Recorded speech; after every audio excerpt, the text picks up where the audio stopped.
Welcome back to the Rising Authors podcast. This podcast basically showcases where we dive into the journeys of dreams and stories of writers who are shaping the literary world tonight. I'm Kashyap, and today I have an incredible guest with me, Miss Swagata, who is an English facilitator at Indus International School, Hyderabad. And she's an inspiring author who's recently published her book known as Women's Writing Across Space and Time. And Ms. Swagata is an inspiring author whose latest book shares a powerful light on the lives and voices of women in a patriarchal society. So I'm so excited for this conversation. So let's dive in. So, Ms. Swagata, it's truly an honor to have you here. So, to start off, could you please introduce yourself to our listeners and tell us a little bit about the main idea of your book? Thank you so much. My name is Swagata Singhare. I'm an educator, I'm a researcher, and of course, now author of this book, definitely. And initially, when I started writing this book, I was at that time an academician in a college. But through the course of life and journey, currently I'm a facilitator in the Department of English in an international school. And I would like to say that this is one of my very passionate areas which actually motivated me in writing, or rather, um, having this framework that how to go about what kind of topic should I select when I'm writing my first non-fictional work, because I feel it's very important that your first work is something that you will always remember, and it's like the most dear to you. So that is what I think it helped me to curve or mold something around this kind of a topic. Know what exactly inspired you to write this particular book, and if there was any specific moment or experience that made you feel like I have to tell these stories behind this and like write on this topic specifically. So when I first thought of this book, like framing my first non-fictional work, it was actually during pandemic, a time of global stillness, as we are all aware of it, and that was the time. I was thinking that like definitely, what can I think of when I'm writing my first non-fictional work? So that is the moment I thought of all these women writers and how their life and their struggles actually motivates us till date. So when you look at the book, it is not only about a contemporary women writer, but it's also about writers from 18th century to the modern 20th century world, from Victorian Brit era to even Bengal, lands of Bengal. So this is something I feel is very close to what I think when I thought of writing the book. Also, the book it takes a deep dive into the lives and the struggles of these women who are not only authors, but what led them to become one. So I felt that when I want to become one, I think I should take inspiration from this set of incredible bunch. That's quite powerful actually, and it's quite fascinating how these like personal experiences can turn into something which are like touching many others as well.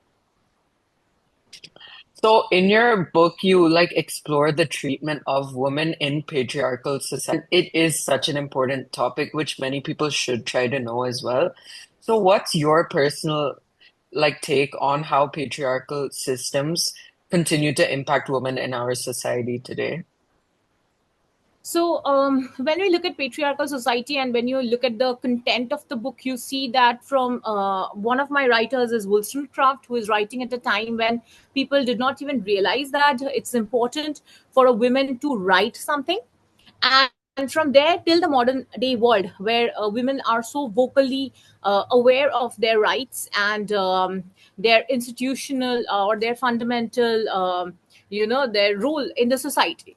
And I feel that it's very important to address patriarchal society, because it's a we are all a part of that, and it's a setup, and we really cannot get out of such a society or a system where a lot of things are controlled, institutionalized through the medium of patriarchy. And I feel that it's not only a time of 18th or 19th century. or even 20th century, though we are in the 21st century. But it's also in today's world where these kind of the patriarchal norms, they are subtly existing and they are still there when we are looking at how society is at work. So when you look at my content, like the writers that I have dealt with, um, publishing is far beyond thought. Even to write, they don't even have that time. They're so busy with their daily chores when they then can sit and write something. So this is some, and of course, they, since they are women writers, they do not get publishers easily, because publishers are also Kashyap at that time. When we are looking at it, they're all male publishers. So yes. So as you mentioned about these like female like writers which you tried to highlight, so your book has highlighted the work of many incredible writers. So I was wondering if you could sit down and have a conversation with one of them, who would you choose and why would you choose them? It's very difficult to pick and select only one, but I would definitely select Mary Wollstonecraft. That is the first author on the list, as you will look at it, because she challenges powerful writers like Rousseau, Voltaire. Those are powerful historical thinkers. Even today's world, when a student of history, or when a higher education student is writing something, or they are looking at who were the great philosophers of mind of the previous era, they will definitely take into account Rousseau. And Wollstonecraft is challenging Rousseau at a time. It's like you are living in a society and you're challenging the top thinkers of that band, and you still can survive. And she is making that happen. So that takes courage. So all these women writers that I'm looking at are extremely courageous. Mary Wollstonecraft, who did not even uh, who just thought for it as a societal necessity that women should be educated, and she did not thought of other kind of moral rights, or there was not a time like what kind of dress to wear or what kind of places to go to. But education is a basic right. We all want to be literate, right? And that is something she has actually vocalized about. That's quite one. Could you share like a few more names of these writers that you've like taken their work and published in your book? Yes, of course. I have at the same time talked about Rasundara Devi. I feel it's important to mention because, again, when we look at Rasundara Devi, she's a Bengali writer. And why I will say that it's important, because when you look at Rasundara Devi's writing and when you look at someone in 18th century, there are decades later. Why decade? I'm so sorry. Centuries later. But when we look at India or Bengal, we look at a third world country. So probably even in a 20th century, setup, of course, the patriarchal setup is such that even in 20th century, probably what happened in the Western world in 18th century, writers are still not getting, or why writers, even women, are still not getting those, basic rights to of education, of stepping out, of writing, of reading, to be accumulated and acclimatized in a society with men at par. So that's why I think what Rasundara Devi did is also very fascinating, because it tells us about the condition of women writers in a third world country as well. Of course, you are understanding when I mean a third world country with Yeah. less privileges than advancements. So yes, that is definitely So something there. if these writers could, let's say, time travel to like in our world today, do you think like they would feel like completely shocked and like see how like times have changed? But at the same time, do you feel like like there is still like yet to be, there are still improvements to be made to our society as well at the same time? And like, do you think like if these writers came, they would be like what I'm trying to say is like they would like feel like happy that okay, yes, something has changed in our world today, and like there are like more female writers in our world today, and like their works are being like put out. You said what you mentioned is absolutely correct. Nothing you could have said it would put it better. They would be extremely proud also, I feel.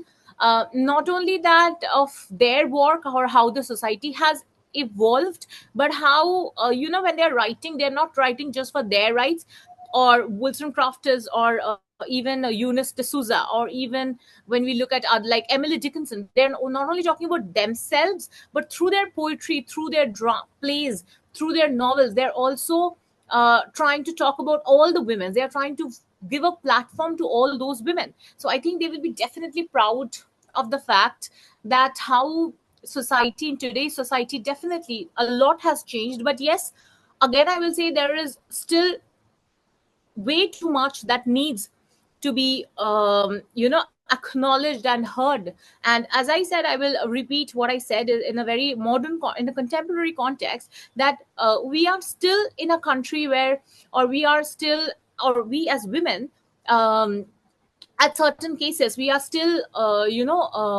let's say in this patriarchal society that we are living at, we are still at certain times unsafe. Probably not, I can't say that maybe it is not happening in the Western world, or it does not happen in urban areas and it only happens in rural areas, but globally speaking, women still have to struggle for their rights. If maybe this right is no more just basic education rights or right to what to wear, but that also is culturally divided. That is also very much divided in urban, between the urban space and the rural space at the same time. So I feel that changes have definitely happened and things are getting better in this advanced world, but more to go, definitely more. Power and more autonomy is definitely to be heard and said and employed at the same time. So if we around the world generally, from what I've seen and like experienced growing up as well, and what I've heard is like one of the biggest misconceptions as well, that yes, this is only around the world generally, from what I've seen and like experienced growing up as well and witnessed, that like there are always like some sort of like what I would try to say limitations on like women of our society today. So what would you like, try to tell like women who like have this like fear that I can't do this because like people are telling me to like not dress a certain way or like act a certain way? So I feel that these kind of changes do not happen just by preaching, or this cannot happen just by educating certain section, because it might happen in a family also. Even the family members might not let a woman go outside. So the woman can probably fight there, but can the woman really fight outside home at the same time? So those limitations can come in various ways.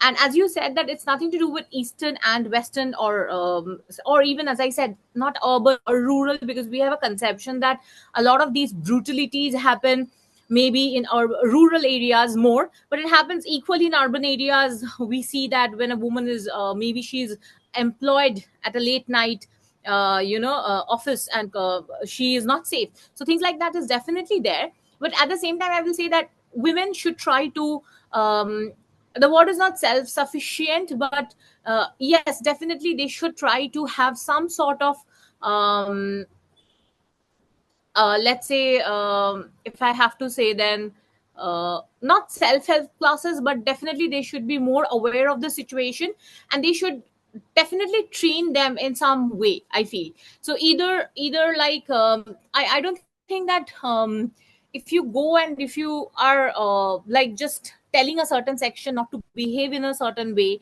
or if you are telling a family of a particular woman that okay, let her go. So these things, but what about the woman outside the society? Like, what about the woman traveling alone?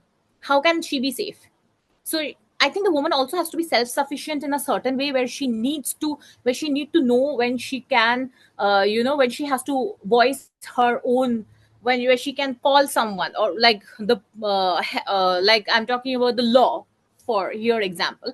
Also, I think self-defense classes are very important, like going beyond a little bit here, but yes, I think that's very important in today's world. You must protect yourself. You cannot wait for the knight in shining armor, and you are no more a damsel in distress, waiting for, in a horse, when the knight will come and save you. So you have to save yourself. and you have to protect and you have to look out for yourself. And in order to do that, and that is what is equality also at the same time. That is what is feminism. And that is what is, first you have to be vocal about your rights. Of course, not something that is you can take advantage of. None should take advantage of anything. And at the same time, you have to know where to step up for your own rights, your own safety. So I think those things are very important. I think minute changes is very important for this kind of an emancipation that we are talking about. I know it's So, said easier than done, but still. so do you feel like basically what I personally like feel is that like through like different forms of like literature and media as well, like these stories are like being brought out but slowly. But the thing is, I have quite like an unpopular opinion. Like certain like medias as well as like journalists and like newspaper, they like to tend to focus on like one specific case rather than another. Even like my previous English teacher also told me that like the problem with like media today as well is that yes, they like to focus on a specific case of not just about like feminism or like as well like different cases, but like they like to focus on like a specific case when like different lives also matter. Because let's say a woman in a rural area, for example, wants to like work. She has that potential, like, okay, I want to go do this specific job because I do have the talent and I do have the skills. However, she's being limited. Okay, those type of stories, like, they're not being like brought up out, but whereas in like, in terms of like urban areas, like smaller, I wouldn't say like smaller stories, but like I would say like stories which like yes need to be brought out. Like what I personally feel is like all lives matter at the end of the day. And like, like these like certain cases should be dealt with by like, the legislative as well. So I just want to know like your opinion on like how like not just literature, but like how the media as well has an effect on like, slowly breaking up these walls in like society as well. So, in a horse when the night will come and save you. So you have to save yourself and you have to protect and you have to look out for yourself. And in order to do that, and that is what is equality also at the same time. That is what is feminism. And that is what is, first you have to be vocal about your rights. Of course, not something that is you can take advantage of. None should take advantage of anything. And at the same time, you have to know where to step up for your own rights, your own safety. So I think those things are very important. I think minute changes is very important for this kind of an emancipation that we are talking about. I know it's So, said easier than done, but still. so do you feel like basically what I personally like feel is that like through like different forms of like literature and media as well, like these stories are like being brought out but slowly. But the thing is, I have quite like an unpopular opinion. Like certain like medias as well as like journalists and like newspaper, they like to tend to focus on like one specific case rather than another. Even like my previous English teacher also told me that like the problem with like media today as well is that yes, they like to focus on a specific case of not just about like feminism or like as well like different cases, but like they like to focus on like a specific case. In terms of like urban areas, like smaller, I wouldn't say like smaller stories, but like I would say like stories which like yes need to be brought out. Like what I personally feel is like all lives matter at the end of the day. And like, like these like certain cases should be dealt with by like, the legislative as well. So I just want to know like your opinion on like how like not just literature, but like how the media as well has an effect on like, slowly breaking up these walls in like society as well. So I'll try. Yeah.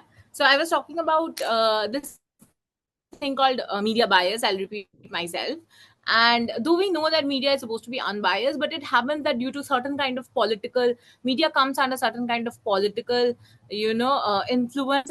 Something you can say, which we see is sometimes this is one of the reasons why these voices of women are unheard. And it depends upon, as you see, it is still, even the dowry system is very much there, and women are getting burnt because of the I think that's why education is very important. When you understand that what is the correct thing for me, when you know that I can be independent, I can if I'm being forced to a marriage with dowry, or if I'm forced by my husband, I can actually step outside that family, and I can I can help myself. I will also like to talk about, I will like, I sorry if I am kind of diverting or digressing from the topic, but I'll also like to talk about a world like Afghanistan, where if you are running out of the house, your ears are cut off, your nose are cut off, and these have been covered by Time magazine. And it's so ironic, or rather, I don't know, maybe I should not say ironic, that New York Time magazine is covering this, but rest of the world, it seems, sometimes is not even hearing, or is not even vocalizing these kinds of stories. So what about those women? Those women cannot run across borders. Can you really cross the borders on foot? That is becoming very difficult. So those voices, even with education, that problem cannot be solved. Or let's say you don't even have that scope of school for girls. So if your country does not have a scope of school for girls, or the town or the city, then where will you go and educate yourself? So it's very easy to be precarious moment that she is capable of. So coming back to your point on media, then yes, media is a very important part of the nation or the society, and media should vocalize about these kind of women. It should not be a selective journalism. This is what I feel is also a problem. It should be there should be a uniformity and a universality of platforming your opinions in an objective manner. So I feel like that was complete like strong points that were given by you, and like I understand like there's are like multiple situations which have to be like taken on, especially, and like media does like, so many people do not realize that like yes, media does have like a really strong impact on like what's being like going on in our world today, obviously.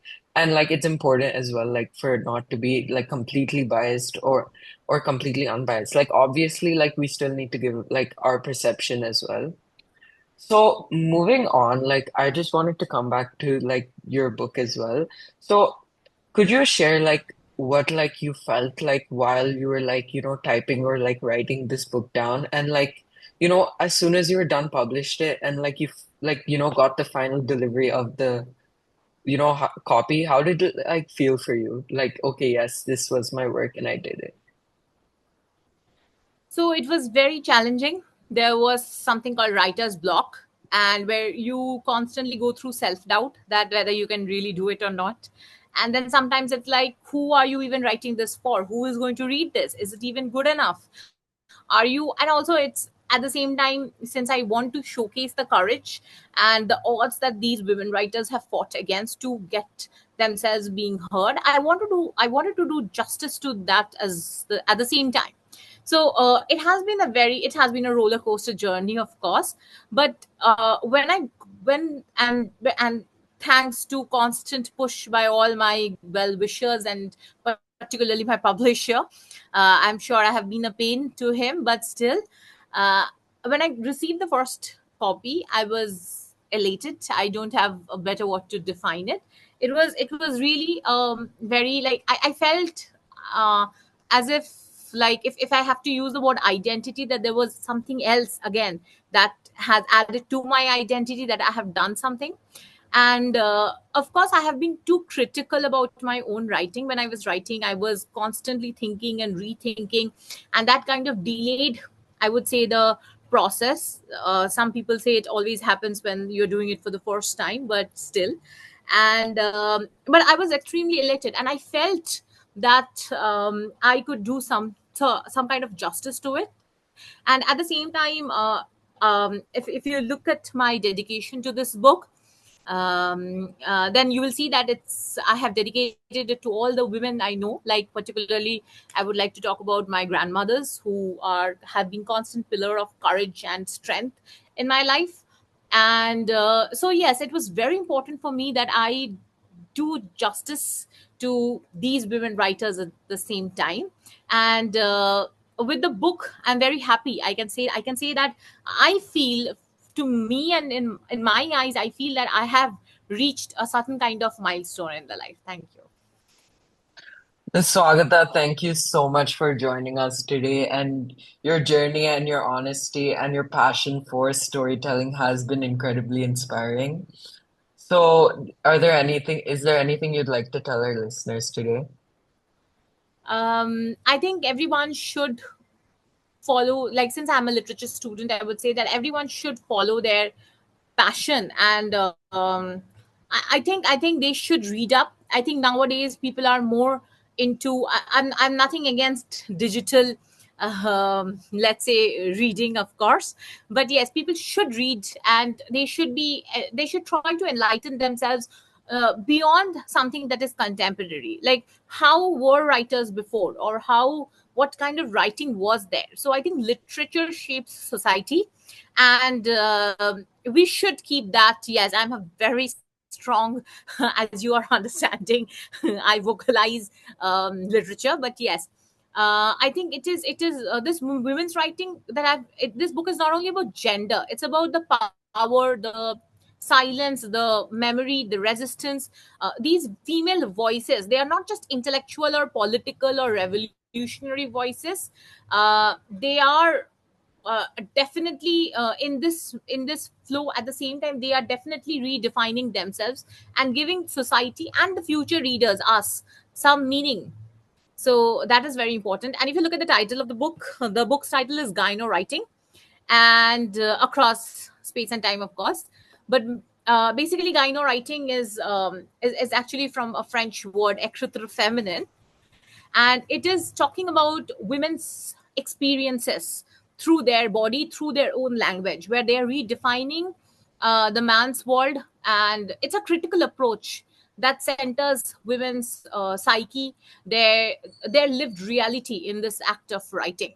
So this was basically the idea, and I feel that to a great extent, in my eyes, I feel, and to certain readers, of course, as I have received certain kind of feedback, I felt that this is one small step towards success, to voice my own thoughts and showcase how literature is relevant and important.